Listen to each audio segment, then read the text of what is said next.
Good evening. My name is Dorcia Simmons. I am the Chief of Staff for Commissioner Marvin Arrington Jr., Fulton County Commissioner for District 5, the, the brightest, the biggest, the liveliest, the most stunning district in all of Fulton County. And yes, we are the largest county in Atlanta, well, in the state of Georgia.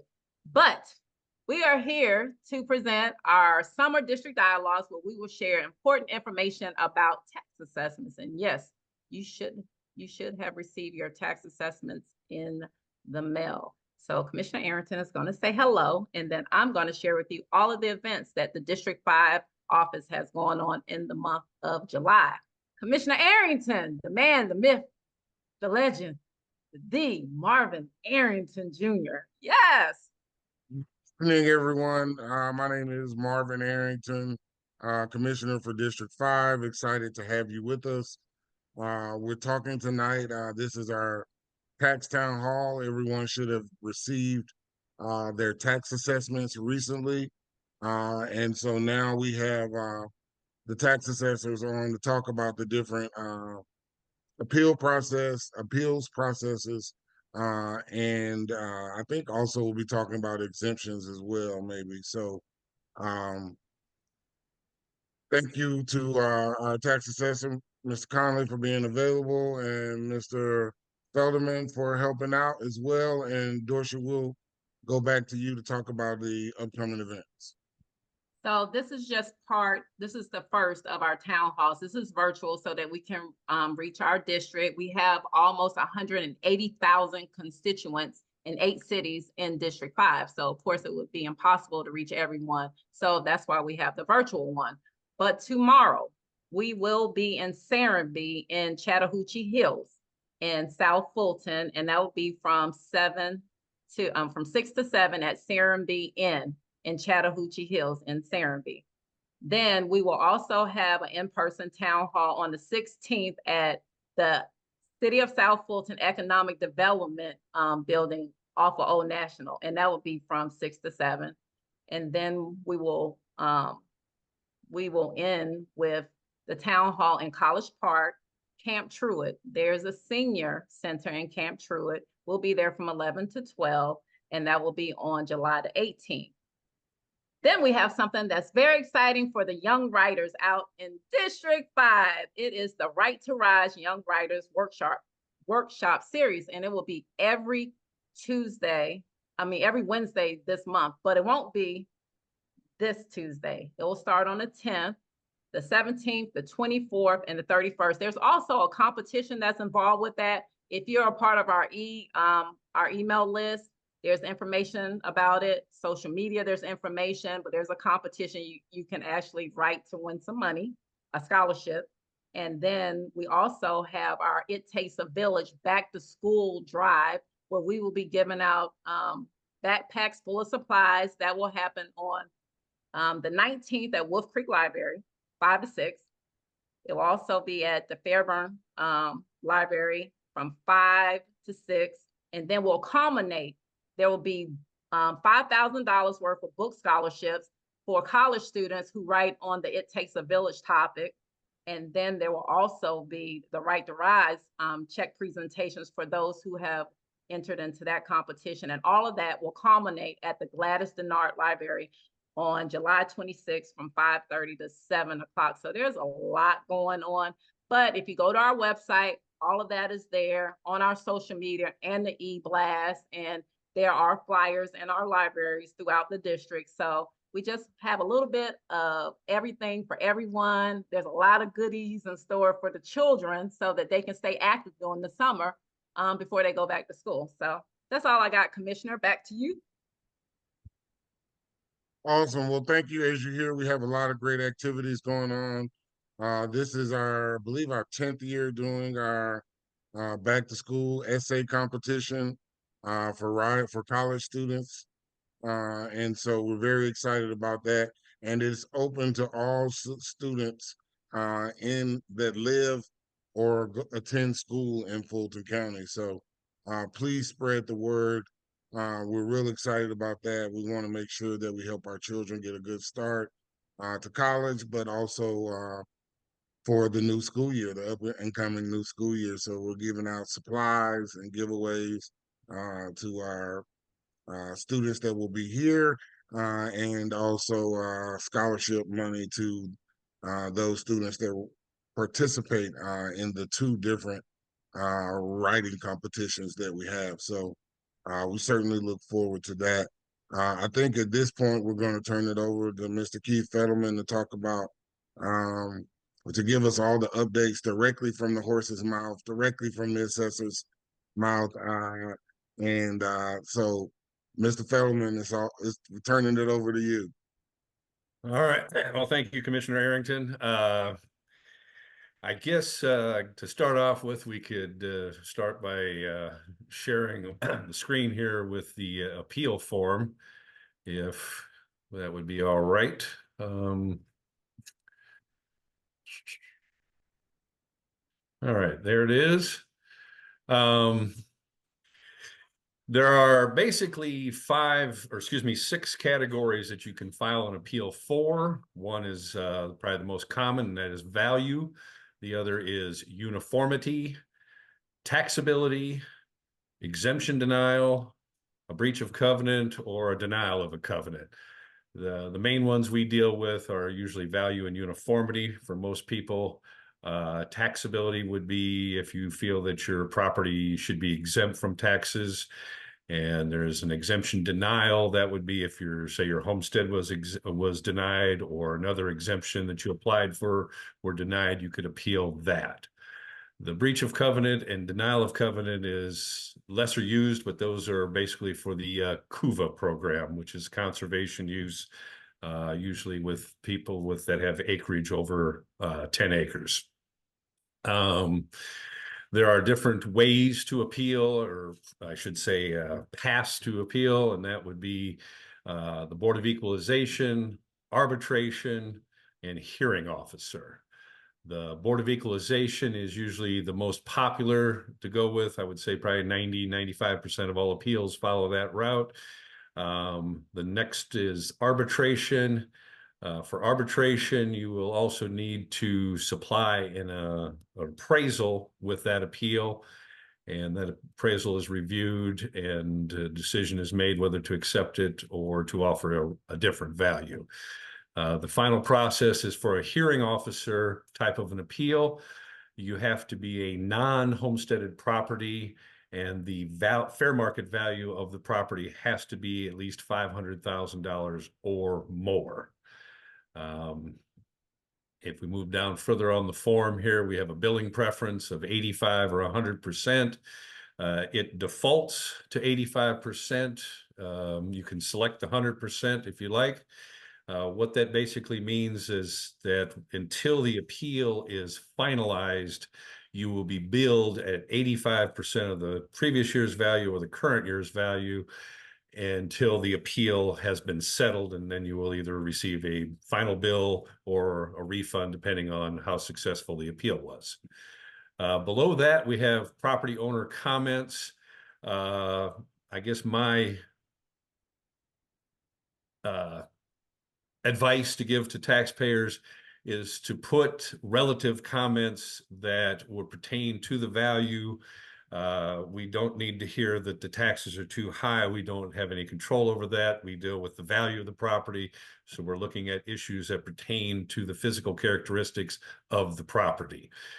Please put down things if we have any information incorrect, such as a bathroom or a bedroom count, a square footage in the house, finished basement space versus non-finished basement space. If we have any of that data incorrect, please point that out to us, and we will come out and do a field inspection to correct whatever data needs to be corrected. Below that, you'll see the box that's highlighted right now, the owner's opinion of value. This would be what you feel as a taxpayer is a fair market value for your property. Again, from my side of the fence, please try to be realistic with what you put in there for an opinion and not just lowball it. It's not a car salesman thing where we're trying to negotiate a value. We're looking for what you feel the proper value is on your property. And that, for the most part, is the appeal. Below that, there is a place for you to sign, and date. And then below that on the very bottom line is what we will sign and date when we receive the appeal form. The appeal form can be brought into any of our Homestead offices or our main office at 235 Peachtree Street or 141 Pryor. The appeal deadline is August 2nd. So make sure that you get your appeal filed prior to that. If you do file an appeal, you can either file it via walk-in, or you can mail it in, or you can send it certified mail, FedEx or UPS or some similar service.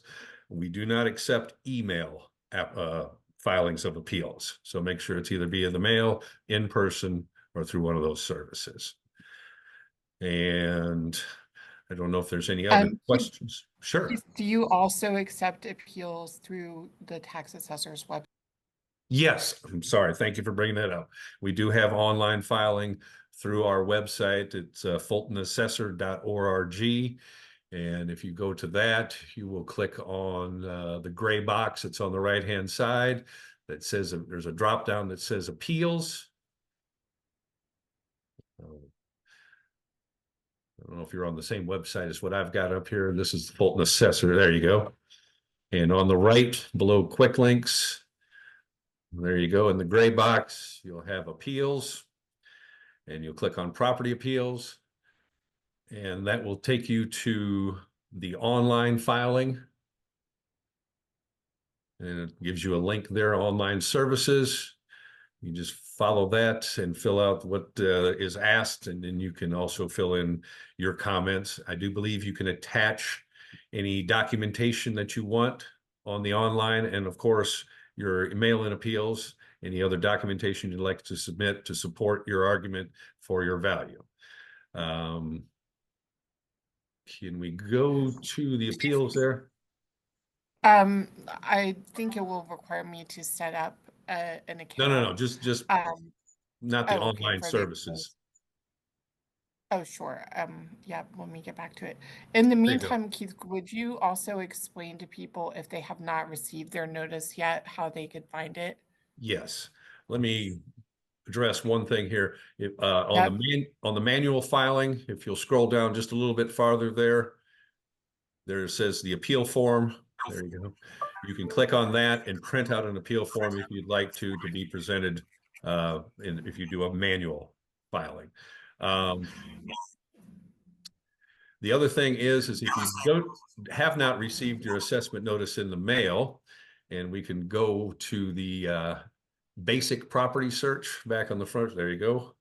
Under quick links, the basic property search. If you click on that and put in your information. I'm going to use the government center here as an example, although it does not have a homestead.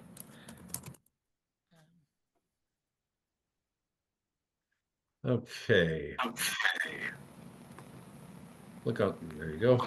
If you look on the right-hand side of that white box right above where it says go, you see the 2024 real estate notice.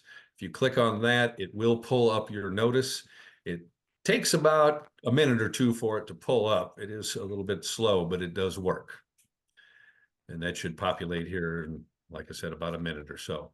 And from there, you'll be able to see what your assessment notice is value-wise and an estimated tax bill at the bottom of it. And they can also look at last year's if they want to see the difference. Is that correct? Correct. There's also last year's value is on the 2024 real estate notice there. Did you get it to pull up or not? Yeah, it's coming along. Okay. That one is not going to pull because it's an exempt property. Okay, thank you. Sure. Thank you, Dwayne. All right. All right, I'm gonna click this out. So, so that was but that's where you would click. It just isn't gonna pull it up for this Correct. property. I didn't want to pull up someone's home. Right. But the notice will pull up there. Yeah. And Keith, I'm also going to share that understanding your notice document that we have from from last year. Okay. Just a second.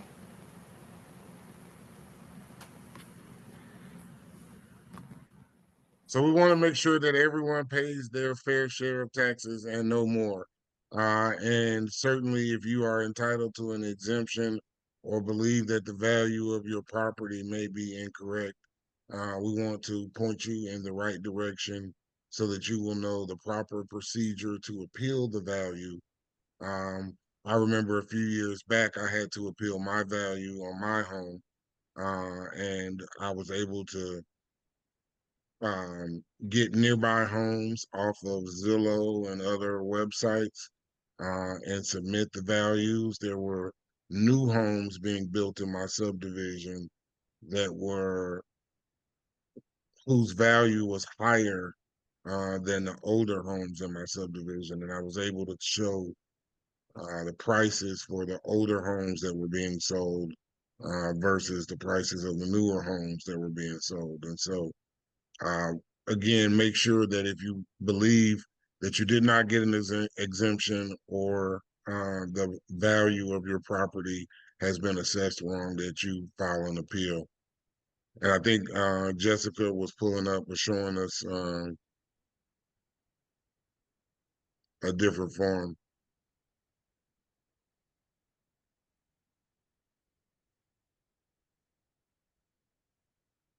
Jessica, can you pull back up the assessment notice there?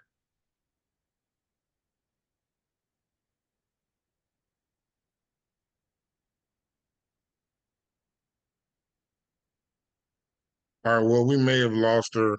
If anyone has any questions, please put your questions into the chat while we have the experts here. Certainly grateful to have Mr. Felderman and There Chief is a question. Assessor Conley as well. So There's a there is question. the annual notice of assessment. And let's go through the notice of assessment, and then we'll get the question, and maybe there'll be additional questions by then. Yeah, can we blow that up a little bit? Zoom in on that. There we go.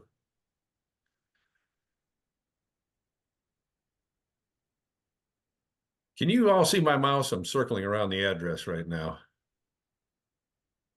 No. No, we cannot. All right, that's fine. Well, you have your address here at the top. To the right or the upper right-hand corner, it's just off screen there, but it should have the date that the notice was sent, which would have been June 18th for most people, with an expiration of the 45-day period in with which you have to appeal the value will be August 2nd. It would be the deadline. So if we scroll down a little bit here on the form, you have your account number, your property ID, the acreage size, your tax district, and whether or not you have homestead or not on the parcel. This particular form is showing that it's a residential improvement, so it's a single family house, and then the neighborhood, and the neighborhood code is 9876 for that particular property.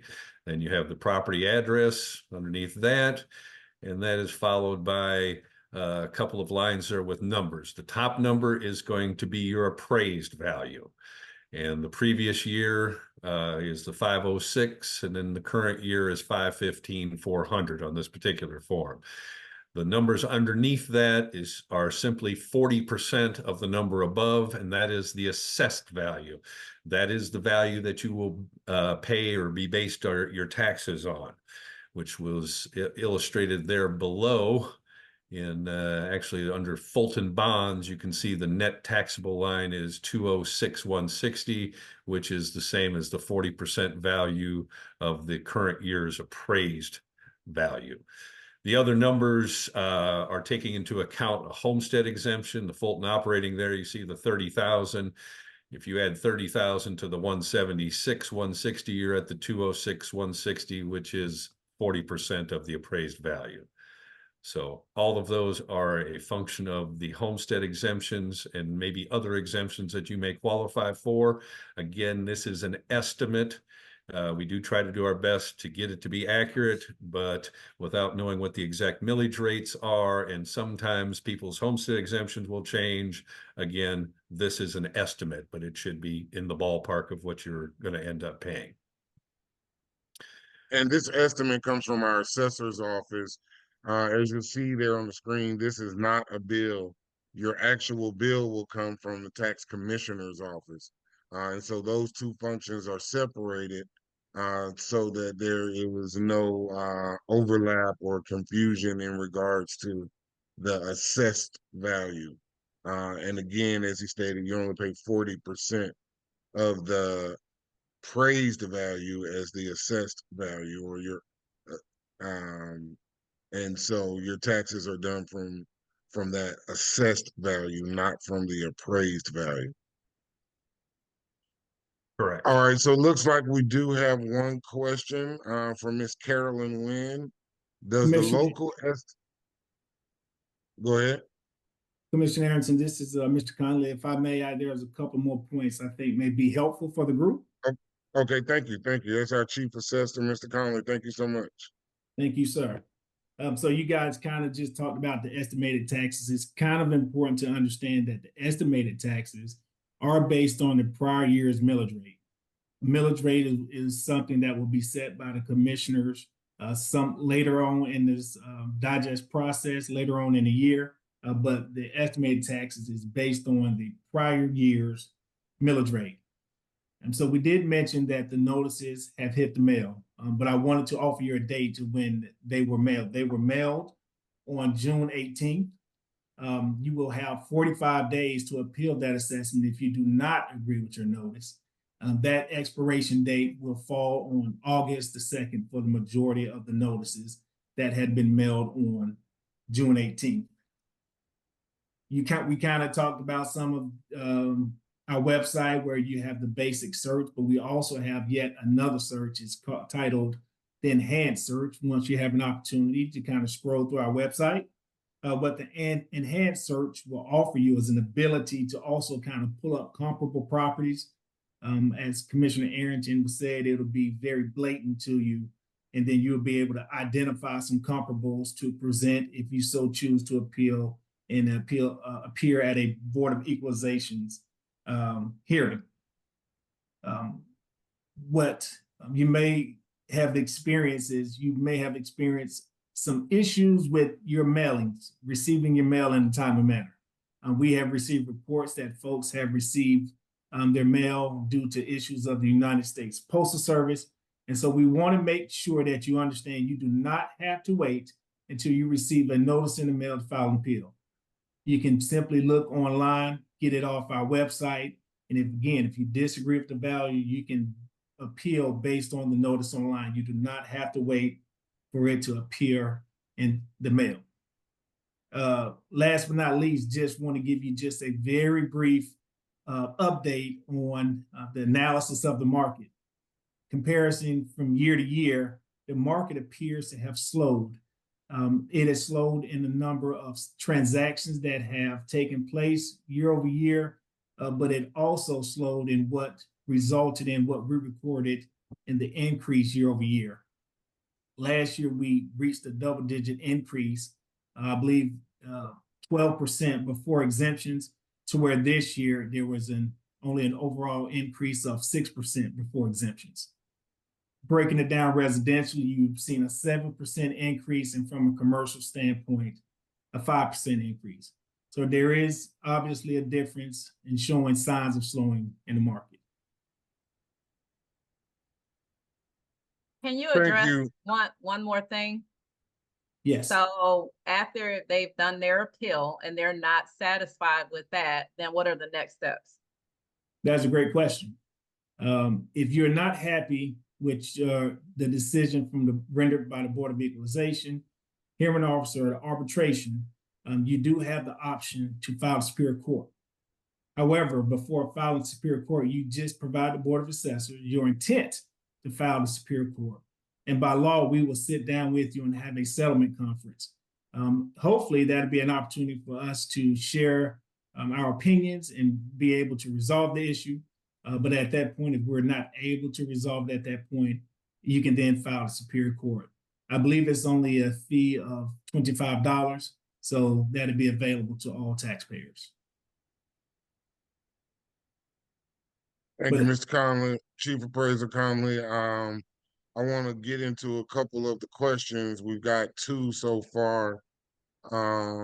Ms. Carolyn Wynn asked, does the local estimated taxes take in account their local homestead, or is the estimated amount for the local portion of the taxes accounted for?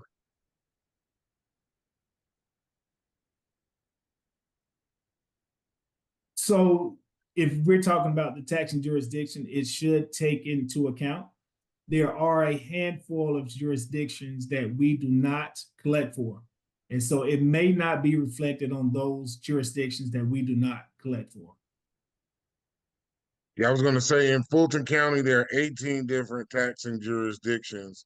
You have all 15 cities, the county, plus the two school entities. And so, and each of those 18 different taxing jurisdictions have their own sets of exemptions. So it gets a little crazy, but typically, I guess, if as long as it's not one that the commissioner does not collect, then typically it should be included.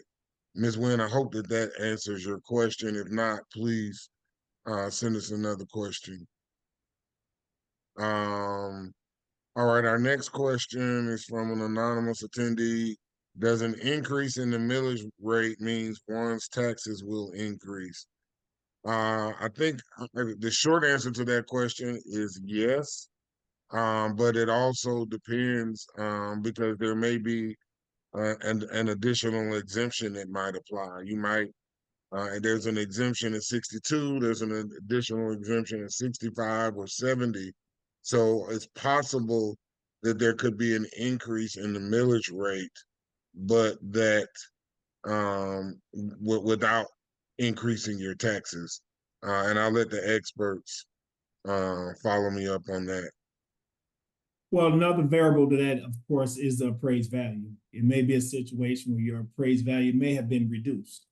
So if that value is reduced and your millage rate stays the same, so you may have a smaller tax bill. So it's couple variables that comes into play when determining if you will actually pay more in taxes. Thank you. Hope we answered that question. The next question is, how is the fair market value calculated? Mr. Feldman, would you like to take that? Yeah, I was just going to say, I didn't know if you wanted that or me. Basically, the fair market value is calculated based upon the prior year's sales that go on in your immediate area. So the date of assessment in the state of Georgia is January 1st. So we use the sales of the prior year to set the values for the upcoming year. Right. And we now have another question from Ms. Wanda Blair. She wants to know more about the senior exemptions at age 62 and 65, and there is a third one at 70, I believe. There's also veterans exemption and exemptions for families of slain officers and numerous different exemptions, again, in all different 18 taxing jurisdictions. But I think that they could probably tell you more about the exemptions in Fulton County. We typically do our exemption town hall in April, prior to, well, in March, prior to the April 1st exemption deadline. If you have not already applied for an exemption, it's too late at this point to apply for it. Those like homestead exemption and others, that has to be in by what, December 31st of the previous year? Homestead is April the 1st of the current tax Okay, year. by April 1st of each year. So you have to get that application in by April 1st of each year. But if you can, just briefly, one of you talk more about the senior exemptions that are available at 62, 65, and 70. Well, in trying to prepare, unfortunately, we do not have a subject matter expert for homestead, but you can call our office and direct your questions to those experts. Mr. Whitman serves as the deputy for the homestead division, and so we would definitely do our best to get your question answered. But I also wanted to take the opportunity to introduce our other two representatives that we do have on the call with us today. Mr. Broughton is the Deputy Chief Appraiser of Commercial, and Mr. Pickney is the Deputy Chief Appraiser for Personal Property and Administration. And if I may add, Mr. Connolly, and I think Jessica just put it up there on the screen. If you go to the website, there is an exemption category and a link to a page that has all the exemptions listed on it, and you've got a guidebook there that you can download to review and see which ones you may or may not qualify for. Awesome. All right, we've got one more question. They want you to define immediate area in square miles. Does it mean abutting subdivisions? Immediate area is going to be your neighborhood code, which was listed on the assessment notice there. We're going to be comparing you to other properties within that neighborhood code. And the neighborhoods are, for the most part, in the immediate area, and it's not a defined like 1 mile or anything like that. It's going to be, if you have a subdivision, you'll probably be compared with other houses within that subdivision. We're not going to be comparing you with houses that are 5 or 10 miles away. We're trying to stay in the closer area. Immediate area is a relevant term as far as distance goes, but it's going to be of similar properties in your, I would say, within a mile of your house, maybe 2 miles at the most, as a general rule. All right, and thank you, Jessica. Jessica has posted in the chat a list of all the exemptions, as well as a link to the appeals form if anyone thinks that they may need to appeal the assessed value of their home. That link is there available. Again, we want everyone to pay their fair share and no more. And your fair share means, however much that is after your applicable exemptions. And so, again, we do this twice a year. Thank you so much to the assessor's office for accommodating us. But we feel it's important to bring this information to people and to let as many people know as possible about the exemptions that are available, about the assessed value form. And again, your appeals are due by August 2nd. That is a real important date. Anyone, again, that wants to appeal their value, please go ahead and calendar August 2nd to get your appeal in, or you can click on the link in the chat and go ahead and fill it out now and get it in now and not wait till the last minute. I think that is all that we have, unless there are more questions. Okay, Dorsha is saying no, we have more questions.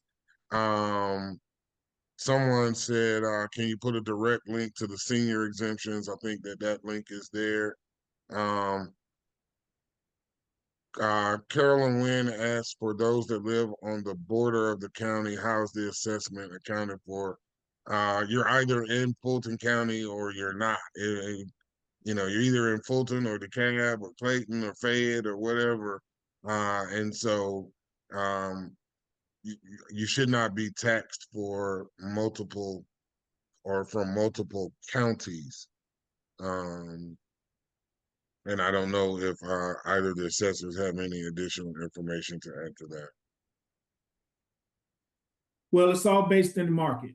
And so although two taxing jurisdictions may share a subdivision boundary, the values, the assessments should be very similar. However, you may have different taxing responsibilities due to the jurisdiction being a different county, such as DeKalb, that borders Fulton for the city of Atlanta. Yeah, so for example, there are parts of the city of Atlanta that are in DeKalb County. And so those, you would not receive an assessment from the Fulton County Assessor's Office. Your assessment will come from the DeKalb County Assessor's Office, and you would likely need to speak to them. We have another question. Is the retired 62-year-old exemption income based? And I will let our assessors answer if they can. The short answer is, I believe, yes, but I think there are actually multiple. I think there's one that is income based and maybe one that is not, but I will let our experts give us a better answer, or at least point us in the right direction. Mr. Pickney, is that one you can take? Yes, the one on age 62 is income based.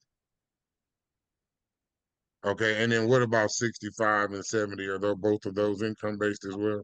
All of them are income based except for one, which was recently voted in about 2 or 3 years ago.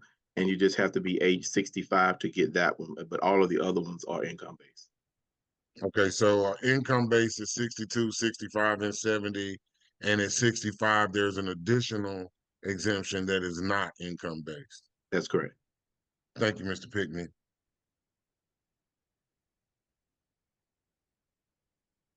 What is the maximum income allowed?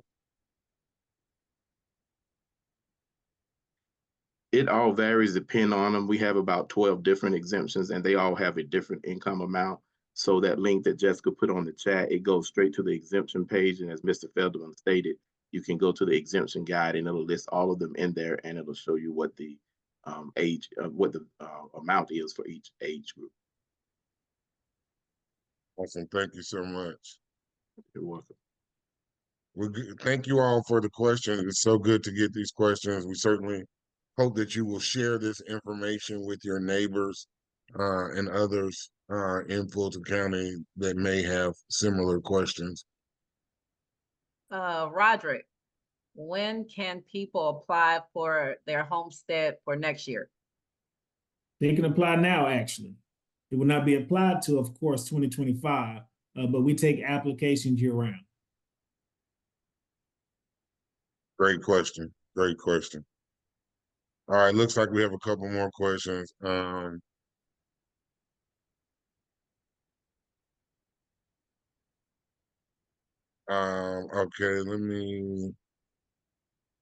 okay, they don't want that done publicly, but we do need to address it. Let's see here.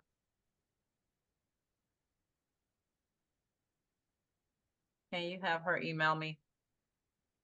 Okay, That's yes.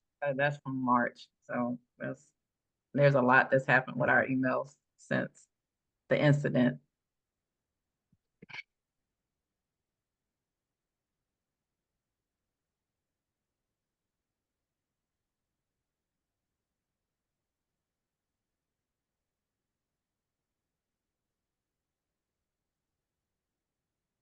All right, sounds good. Are there any more questions about your Fulton County property assessments? We want to make sure that we get all the questions answered while we have the experts here. Again, thank you to our appraiser's office, our chief appraiser, and he's got 3 other staff members on here. So you take advantage of the opportunity while you have it. Again, we're thankful for everyone. We know this is a holiday week, but we're thankful for everyone being able to attend. And all right, we do have a couple more questions. One, will this recording be shared? Yes, it will be shared. It should be on the FGTV YouTube channel. And I don't know if there's a way we can put them on our website or as well. All right. Is there a reason why you would not want an exemption? If you like paying higher taxes. In my mind, an exemption is like a coupon, right? Sometimes you go to the store, you may or may not have a coupon, and but the exemption is virtually like a coupon, at least in my simple mind it is. And so it is a coupon on the amount of taxes that you owe the government. And so don't know if anyone, unless someone just wants to pay more in taxes, I think they would want an exemption. Ms. Fields, it says you have a question, but there is no question there. So if you can, please type your full question in. She put it in there. You got to scroll down. Oh, okay. Okay. There were 4 more that came in after that. All right, so let's get there in one moment. Anonymous attendee says when she tried to apply for non-income based age exemption, she was told she needed to present tax paperwork. Why, if it's not income based? So I think she's saying, why would someone have told her she needed to present tax paperwork if the exemption was non-income based? I assume that's the 65-year-old exemption. She should not have been asked for paperwork if she was only looking to get that 165 age exemption. All right, and then so who could she follow up with? Perhaps tomorrow or in the office, even if it's next week after the holiday. She can either call our call center at 404-612-6440 and press option 4. That'll take you to the Homestead staff, or she can go into one of our offices and speak to someone directly. Awesome. Thank you so much. All right. Someone said no strings. I don't know what that's in reference to or what they mean by that. They're trying to say, are there no strings attached to getting these exemptions? I mean, the only strings are the exemption requirements, right? You have to be 62, or you have to be 65, or you have to be 70, or you have to be a disabled veteran, or the spouse of an officer killed in the line of duty. So all of those exemptions are listed there. And thank you, Jessica, for putting that phone number in the chat for everyone. 404-612-6440, option number 4 for exemptions. All right, Ms. Fields says that her assessment was based on home improvements. How is that determined and assessed? She got a new water heater and put up a new fence to ward off trespassers. Well, that wouldn't that particular reason would not be something that we would increase the value on. Now, maybe there's something else going on. I'd be happy to look into it for Mrs. Fields. I see she has a follow-up question here. What other improvements can justify a $60,000 increase? Again, without being able to look at her particular situation, I don't know that we could answer that question in this format right now. Okay, so but who can she reach out to you? Yeah. To talk about that and follow up and to determine. And I guess Mrs. Fields, one, yes, you can call Mr. Felderman, and I'm sure he'll give you his number and email. But at the end of the day, you have to August 2nd to appeal that value. Maybe he can point you in the right direction or give you some other information. But worst case scenario, make sure you get your appeal in by August 2nd. But hopefully Mr. Felderman will be able to help you out. I just sent her my phone number, Mr. Commissioner Arrington. Awesome. Thank you so much. You bet. And if I could also add to Commissioner Arrington, on the notice, as Keith mentioned, it'll show there for an improved property, it says residential improvement. That's a state code. And that R1 means residential improvement. And a lot of people think that their value increased because they've improved it and they haven't. But that's just a state code to say that it's an improved property. Okay, basically that there is a house on the property. Yes, sir. Okay. Next question is age 65 only or 65 and above to age 70. There are 3 different exemptions. One that you qualify for at age 62, one that you qualify, two that you may be able to qualify for at age 65, and a third one that you may be able to qualify for at age 70. So I think those exemptions get higher or greater at each age along the way. So there are at least four age-based senior exemptions in Fulton County, but I think there are over, how many exemptions? Over 30 exemptions in Fulton County? It's about 15, but then when you add the cities, it gets up to a higher number. Okay, so Fulton County directly has about 15 exemptions, and then the other 17 taxing jurisdictions, including the cities and the two school systems, also have their exemptions. So hopefully we answered that. If you get an updated assessment, i.e. exemption added, does the 45-day clock start over?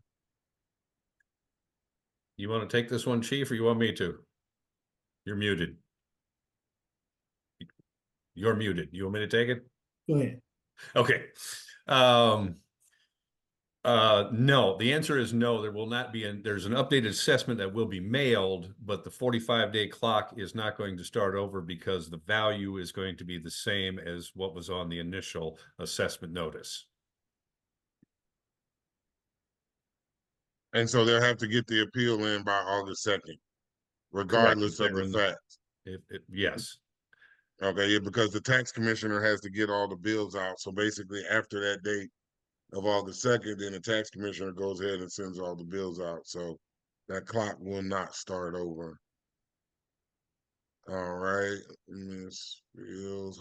Ms. Fields, hopefully we answered your questions. Another anonymous said, to be clear, there is one for me at age 69. There is no senior exemption at age 69, but perhaps if you apply for the one at 62 and 65, you might still be receiving those exemptions. But in order to get the exemption that starts at age 70, you could likely go ahead and apply now and hope that it would be applicable for next year. I think it may depend on when your birthday is. And I don't know, maybe our assessor's office can help. She would have to turn 70 by what age in order to get the exemption? I guess it'd have to be by April 1st. On or before April By 1st. January 1st. By January 1st, okay. So she would need to be 70 by the start of the calendar year in order to apply for the exemption by April 1st of next year. Yes. Okay, thank you so much. That's why you need experts, people. That is why we need experts. I'm so glad that we have them here with us tonight. All right, I think that's all the questions that we have as of now. 6:53, we're scheduled to go. We got one more. This is good. I love it. Keep them coming. We got about 7 minutes left. In 2022, total value was $225,100. In 2023, total value was $445,000. Now for 2024, appraised value is $687,700. No improvements to property, established neighborhood, house built in 1959. You know, I'm gonna let the experts handle this one, but you probably should have applied to appeal that value last year, and probably should apply to appeal that value this year. Yeah, and I was going to say it's tough to answer a question like that without knowing what property it is and what's going on. But I would echo what Commissioner Arrington said. File the appeal. That's the only way we'll be able to adjust the value. And if we've got some information incorrect on the property, we'll be happy to make that correction. And again, it's just going to be based on the market, but we need to know more information in order to answer that question. And you don't have to go out and, pay for an appraisal, right? I just went to the internet and searched for other properties in my neighborhood. And I know that that's not, locked in stone or, anything concrete, but it at least shows that there are other values that they need to consider. And so I think it could likely be helpful. That's true. But And yes. oops, go ahead. I'm sorry. No, go right ahead. I was just going to say, you can also look that up on our website through the enhanced property search. Down at the bottom, if you scroll down to the bottom of the page, you'll be able to search sales within your neighborhood within a certain time frame. And there's lots of options for you to search various properties to substantiate your appeal or to see what's going on in the market around you. Awesome, thank you. All right, and yes, so this just goes back to turning. She turned 70 at the end of April 2025, so she would have to apply. I guess she can't apply now for 2026. She'd have to wait the next year to apply for 2026.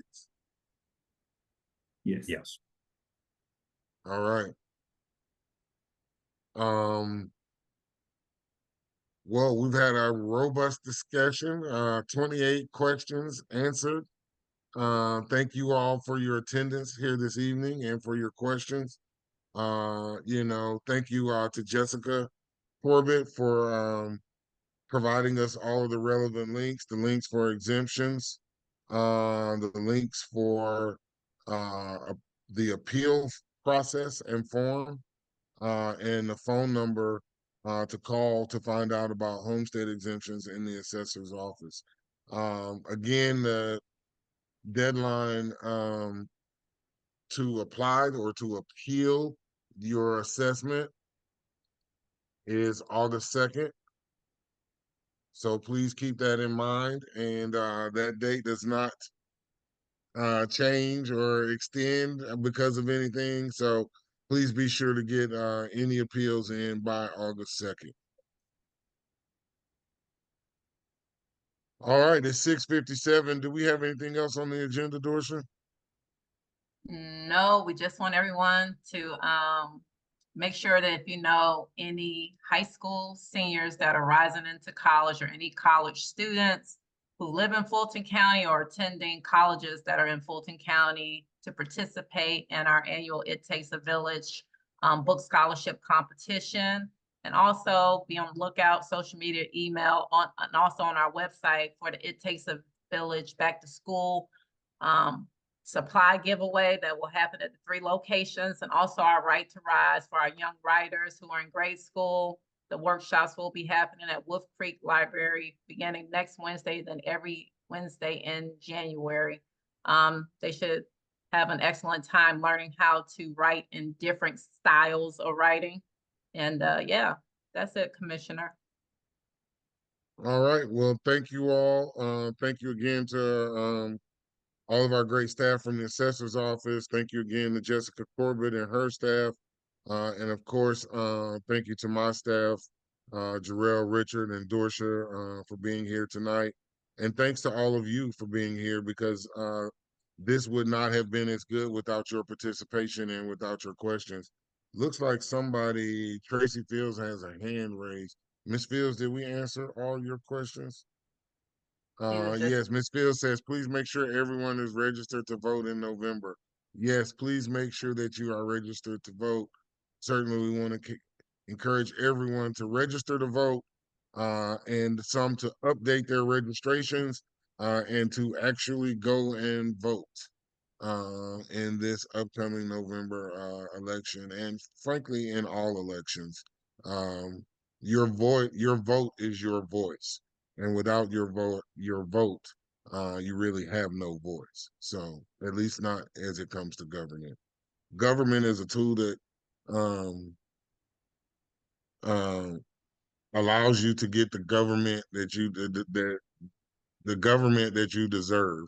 And you have to be involved, and you have to demand the things that you want, because this is your tax money. These are your tax dollars.